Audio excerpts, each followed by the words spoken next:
अध्याय 16। क्या तुम्हारा ज़मीर नहीं कचोटता? दूसरे दिन की सुबह ये वान पूरी रात चैन की नींद सोई और धीरे धीरे उठी। फिर उसने दिन के मेकअप के बारे में सोचा। हालांकि उसके पहले के भयानक मेकअप ने उसे काफी परेशानियां दी थी, लेकिन ये उसकी ढाल बन चुका था। इससे वह अपनी समस्याओं से बच सकती थी। बिना मेकअप के स्कूल जाने की तो वो हिम्मत भी नहीं कर सकती थी। आखिरकार हाई स्कूल में लड़के लड़कियों के लिए ये पहला प्यार का दौर होता है। अगर उसने अपना असली चेहरा दिखाया और किसी लड़के ने उसे प्रपोज कर दिया तो वह मुसीबत में पड़ जाएगी। सबसे जरूरी बात ये थी कि अभी उसे सी ये हान को खुश रखना था। चूंकि सी ये हान को उसकी पुरानी लुक पसंद थी, तो उसे खुश रखने के लिए वो थोड़ी कुर्बानी दे सकती थी। फिर से जन्म पाने का इतना अनमोल मौका मिला था, इसलिए जब तक वो खुद को मजबूत नहीं बना लेती तब तक ये सब बातें मायने नहीं रखती। ये वान ने अपने पुराने अंदाज का मेकअप किया और चमकदार हरी विग पहन ली। जब वो नीचे आई तो सी ये हान वहां नहीं था, लेकिन लिन क्वे फिर से मौजूद था। वह किसी से बड़ी गर्मजोशी से बात कर रहा था। जैसे ही उसने ये वान को देखा, उसने तुरंत अपनी कॉफी उगल दी। उवाग, मेरी आंखें। ये वान ने उसकी ओर आंखें तरेरी। ये कोई नई बात नहीं थी। उसकी नजरें पूरे कमरे में घूमी और उसे एहसास हुआ कि वहां सिर्फ लिन क्वे ही नहीं बल्कि सी ये हान का अच्छा दोस्त शे झे झी भी मौजूद था। शे झे झी की चमकदार पीच ब्लॉसम आंखें ये वान पर टिकीं। उसने खासतौर पर उसके बालों पर नजर डाली और हक्का बक्का रह गया। लिन दूसरे, इसीलिए तुमने मुझे सुबह 5 बजे उठाकर जिन गार्डन आने के लिए कहा? एक सरप्राइज देखने के लिए? हाँ, ये वाकई एक बड़ा सरप्राइज है। छोटी ये का स्टाइल तो दिन ब दिन और भी अनोखा हो रहा है। नहीं, नहीं, कल उसने बिल्कुल मेकअप नहीं किया था और इतनी खूबसूरत लग रही थी कि मैं अवाक रह गया था। लिन क्वे ने सफाई दी। शे झेझी इतनी जोर से हंसा कि उसके पेट में दर्द होने लगा। हाँ, मुझे दिख रहा है कि वो वाकई सुंदर है। चिंता मत करो, तुम भी नवे भाई की तरह ऐसी ही किसी लड़की को ढूंढ सकते हो। लिन क्वे के पास अब कुछ कहने को नहीं था। वह बस ये वान को घूरता रहा। ये वान ने भौहें चढ़ाई और कहा, मुझे क्यों घूर रहे हो? मेकअप करना लड़कियों का दूसरों के प्रति सम्मान दिखाने का सबसे बुनियादी तरीका होता है। ये बात नहीं जानते? लिन क्वे ने मुंह बिचकाया। तुम तो हद से ज्यादा सम्मान देती हो। उसी समय ऊपर से सीढ़ियों पर किसी के कदमों की आवाज आई। सी ये हान जाग चुका था। उसकी नजर नीचे पड़ी और जैसे ही उसने ये वान को देखा, उसने कोई प्रतिक्रिया नहीं दी। सी ये हान का दिमाग इतना मजबूत था कि उसने उसकी इस अजीब हालत पर पलक तक नहीं झपकाई। ये वान को याद था कि उसे सी ये हान को खुश रखना था। अगर वह सी ये हान को भरोसे में लेती तो सब कुछ उसके लिए आसान हो जाता। इसलिए वो खुशी खुशी सी ये हान की ओर भागी और मुस्कुराकर चहकी, नौवे मास्टर, आज मैं कैसी लग रही हूँ? चूंकि सी ये हान को उसका यही रूप पसंद था, तो आज भी वो जरूर खुश होगा, है ना? सी ये हान ने उसकी चमकती आंखों में देखा, जिसमें तारीफ पाने की ख्वाहिश थी।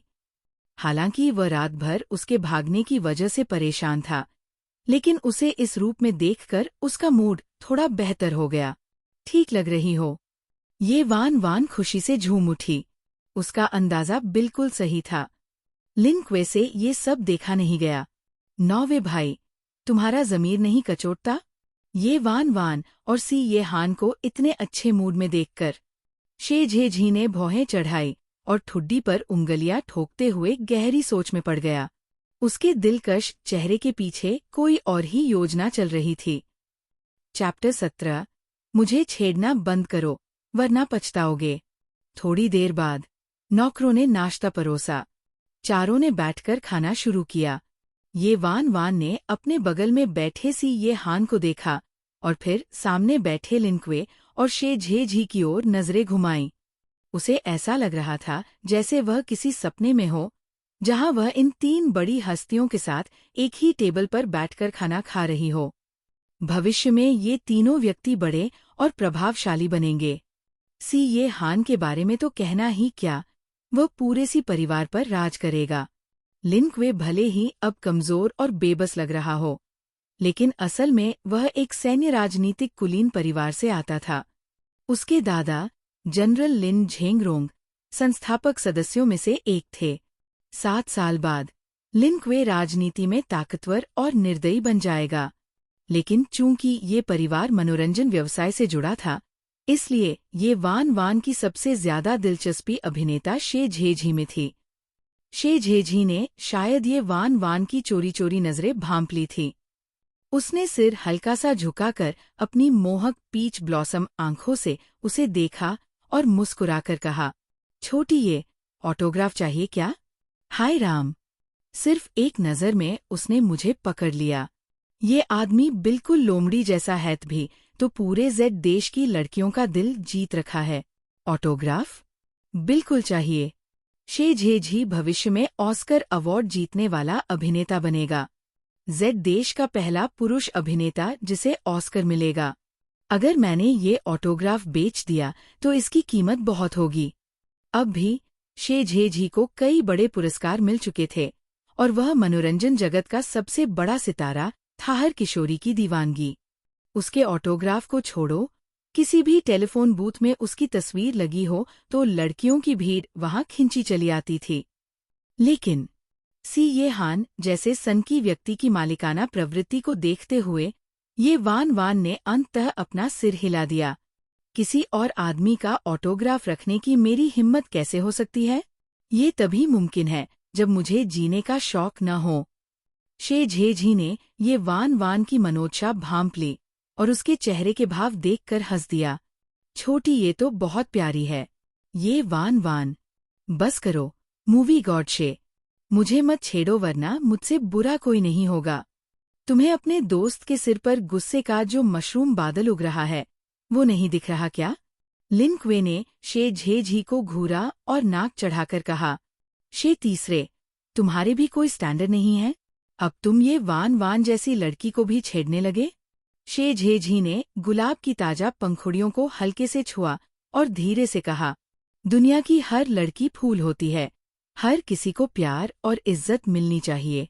शे झेझी की बात ये वान वान के दिल में उतर गई। उसने तुरंत लिन क्वे को घूरते हुए कहा, सुना? कुछ सीखो इससे, तुम अकेले कुत्ते। लिन क्वे भड़क उठा, धत तेरी!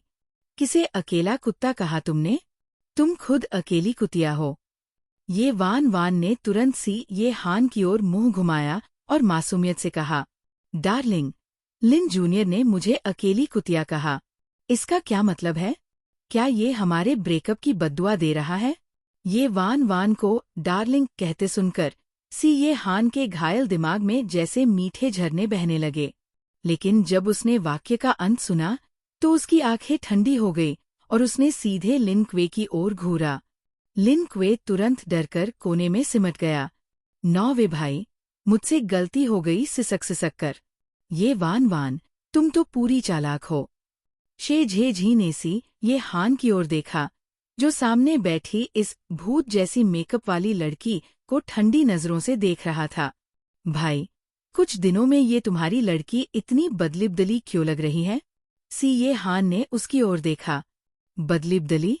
उसमें बस इतना ही तो बदला था कि उसने मुझसे दूर भागने की रणनीति थोड़ी समझदारी से बदल ली थी। सी ये हान की आंखों में गहराई देख शे झेझी ने शरारती मुस्कान के साथ भौहें चढ़ाई और कहा, हूँ, जब तुम्हें उसकी मंशा पता है, फिर भी तुम उसकी बातों में क्यों आ रहे हो? ये तुम्हारे स्वभाव से बिल्कुल अलग है। मैंने खाना खत्म कर लिया, अब स्कूल जा रही हूँ। इस समय ये वान वान ने नाश्ता खत्म कर लिया, स्कूल बैग और सामान उठाया और सी ये हान को अलविदा कहा। जैसे ही वो जाने वाली थी, उसने अचानक रुककर पीछे मुड़कर सी ये हान के पास आई।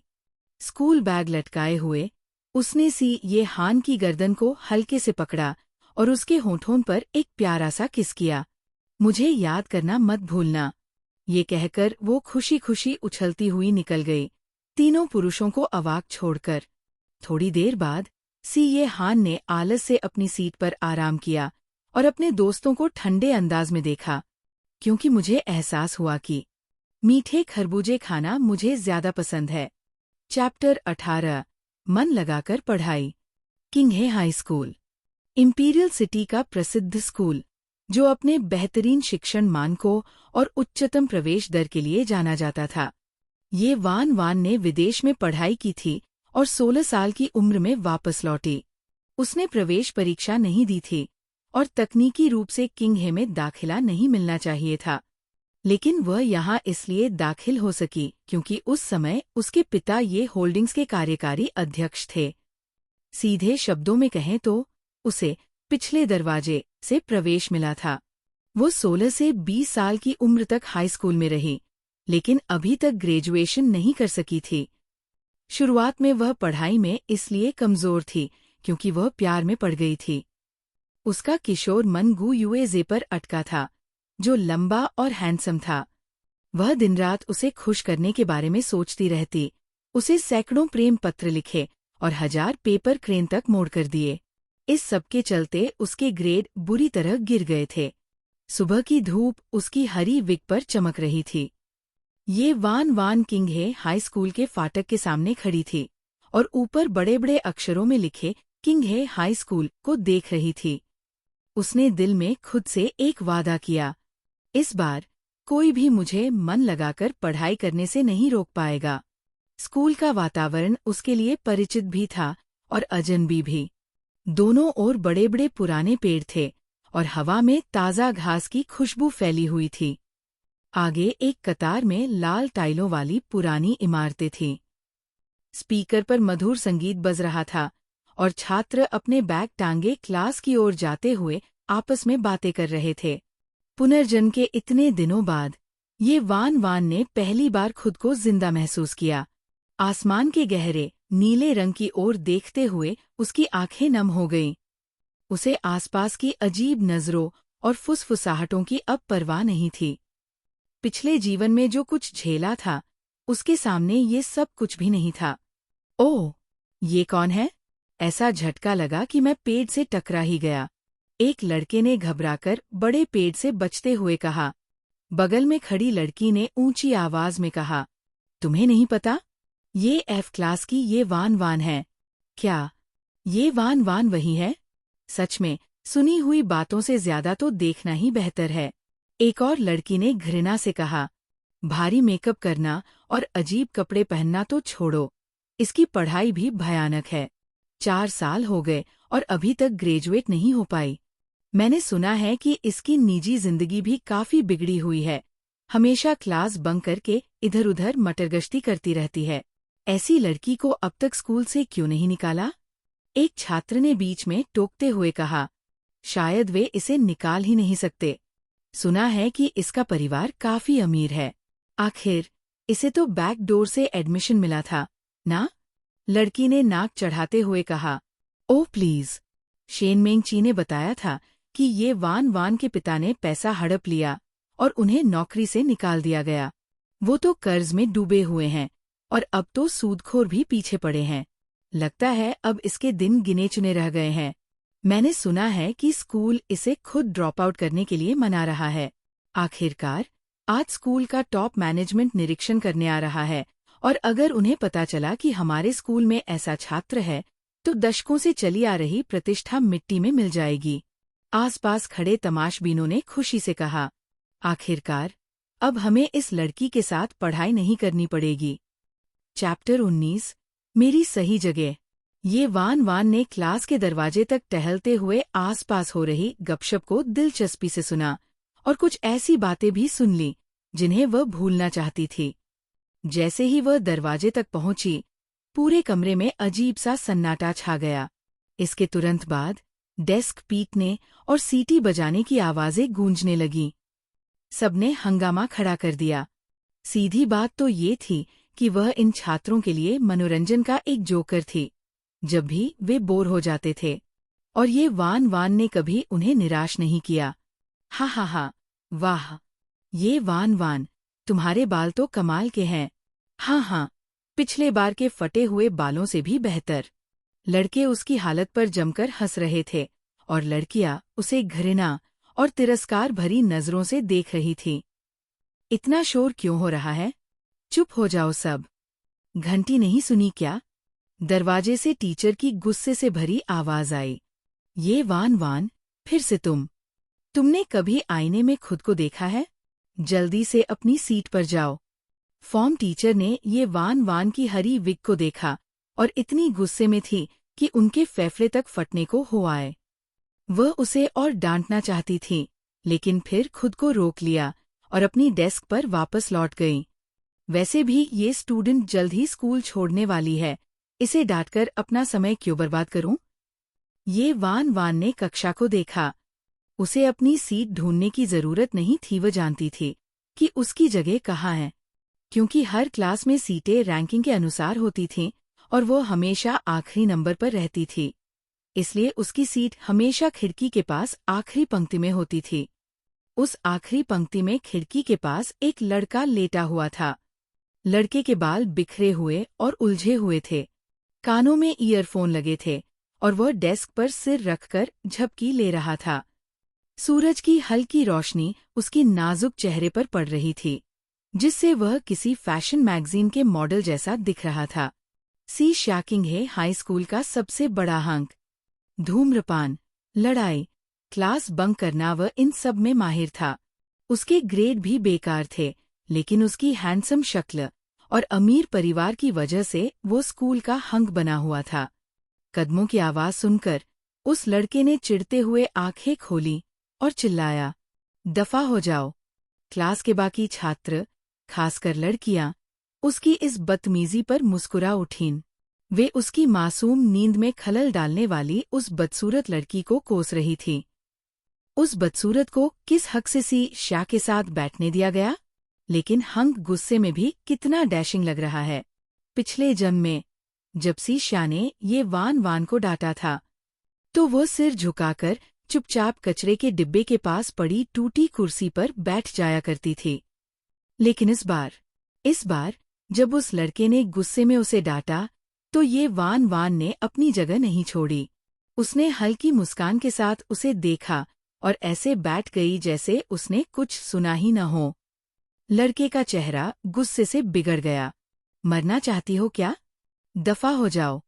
ये वान वान ने लापरवाही से अपना बैग टेबल के नीचे रखा, किताबें और पेंसिल केस निकाला और लड़के की आंखों में झांकते हुए बोली, मेरी रैंक सबसे आखिरी है और ये सीट मेरी सही जगह है। तुम्हें कौन हक देता है मुझे हटाने का? सी शाह, पूरी क्लास, यहाँ तक कि टीचर का चेहरा भी गुस्से से काला पड़ गया। चैप्टर 20, निष्कासन, एक्सपल्शन। जल्द ही पूरी कक्षा में हैरानी भरी फुसफुसाहटें गूंज उठीं। क्या ये वान वान का दिमाग खराब हो गया है? उसने सी शाह को नाराज करने की हिम्मत कैसे की? वो तो बस सी शाह के करीब जाने का मौका ढूंढ रही है। आखिरकार ये एक सुनहरा मौका है। हद है, जरा खुद को तो देखे। ऐसी गिरी हुई लड़की हमारी हंक पर डोरे डालने की कोशिश कर रही है। युवा महिला क्लास टीचर का चेहरा गुस्से से काला पड़ गया। ये वान वान, तुम्हें तो जल्दी ही स्कूल से निकाल दिया जाएगा, फिर भी तुम यहाँ झगड़ा कर रही हो? क्या तुम्हें लगता है कि क्लास में सबसे पीछे रहना कोई गर्व की बात है? मैंने ऐसी बेहया छात्रा को कैसे पढ़ाया? क्लास की सभी लड़कियां टीचर की बात सुनकर खुश हो गईं। हाँ, मुझे तो याद ही नहीं था कि ये वान वान को जल्द ही बाहर निकाला जाएगा। तो ये खबर सच है। बहुत अच्छा, अब देखेंगे कि वो कितनी अकड़ दिखाती है। टीचर लियांगली हुआ शुरुआत में उसे औपचारिक निष्कासन आदेश तक सहन करना चाहती थी, लेकिन अब वो और सहन नहीं कर पा रही थी और पूरी क्लास के सामने ही फट पड़ी। जाओ आईने में अपनी शक्ल देखो। न इंसान की तरह लगती हो, न भूत की तरह। तुम्हारे नंबर भी बेकार हैं। हमेशा क्लास में आखिरी आती हो। एफ क्लास की इज्जत तुम जैसे गंदे बच्चों ने मिट्टी में मिला दी। तुमने पूरी क्लास को नीचे गिरा दिया और फिर भी तुम्हें कोई शर्म नहीं। निकलो यहाँ से, अभी। ये वान वान को बाहर निकालते देख लड़कियां खुशी से झूम उठीं। उस बदसूरत ने हिम्मत की थी हमारे हाईनेस पर दावा करने की। अब उसे उसका सबक मिलेगा। बाहर निकलो, बाहर निकलो, जल्दी जाओ। लेकिन ये वान वान ने छात्रों के ताने सुनकर भी कोई प्रतिक्रिया नहीं दी। उसकी आंखें ठंडी और स्थिर थीं। वह सीधे मंच की ओर देखती रही और ठंडे स्वर में बोली, स्कूल से बाहर? मिस लियांग को किसने अधिकार दिया मुझे बाहर निकालने का? ये वान वान के हिम्मत दिखाने पर लियांग ली हुआ का चेहरा एकदम सख्त हो गया। स्कूल लीडर्स के सर्वसम्मत निर्णय से तुम्हें निष्कासित किया गया है, उसने कड़वे स्वर में कहा। ये वान वान की आंखों में संदेह की एक झलक उभरी। स्कूल लीडर्स का सर्वसम्मत निर्णय? मैंने कुछ नियम तोड़े जरूर है, जैसे मेकअप करना, यूनिफॉर्म न पहनना और क्लास से गायब रहना। लेकिन स्कूल के नियमों के अनुसार किसी को निष्कासित करने के लिए 3 बड़े अपराध करने होते हैं।